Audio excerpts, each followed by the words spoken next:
അല്ലാഹുവേ, വെള്ളം തൊണ്ടയിൽ നനക്കാൻ കിട്ടാതെ കഷ്ടപ്പെടുന്ന കുളിക്കാനും നനക്കാനും ഗതിയില്ലാതെ അലയുന്ന ഒരു വലിയ സംഘത്തിന്റെ മുമ്പിൽ ചെന്നാഴമുള്ള ഒരു കിണർ കുത്തി കൊടുത്തപ്പോ യജമാനനായ റബ്ബ്, കാരുണ്യവാനായ റബ്ബ്, സ്നേഹനിധിയായ റബ്ബ് ആ മനുഷ്യന്റെ രോഗം മാറ്റിക്കൊടുത്തു എന്ന് ചരിത്രം രേഖപ്പെടുത്തുമ്പോ അല്ലാഹുവിന്റെ റസൂൽ നബി മുഹമ്മദ് മുസ്തഫ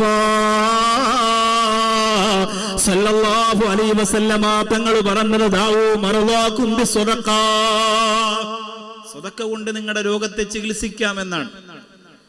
എന്ന് പറഞ്ഞാൽ അലിവുണ്ടാവുക, കനിവുണ്ടാവുക എന്ന് പറഞ്ഞാൽ ആരെങ്കിലും കാണുമ്പോൾ ഒന്ന് ചിരിച്ചു കാണിക്കുക എന്നതല്ല. അതിനുപോലും സദഖയുടെ കൂലിയുണ്ട്. എപ്പോ കൊടുക്കാനൊന്നും ഇല്ലെങ്കിൽ വെറുതെ ഒരു പുഞ്ചിരിക്ക്, പൈസ കയ്യിലുണ്ട്, വെറുതെ ഒരു പുഞ്ചിരിക്ക്, അതിന് സ്വതക്കയുടെ കൂലിയുണ്ട് എന്ന് പറഞ്ഞാൽ നിങ്ങൾ ചിരിച്ചാൽ മതിയെ, പൈസ കൊടുക്കണ്ട എന്നല്ല.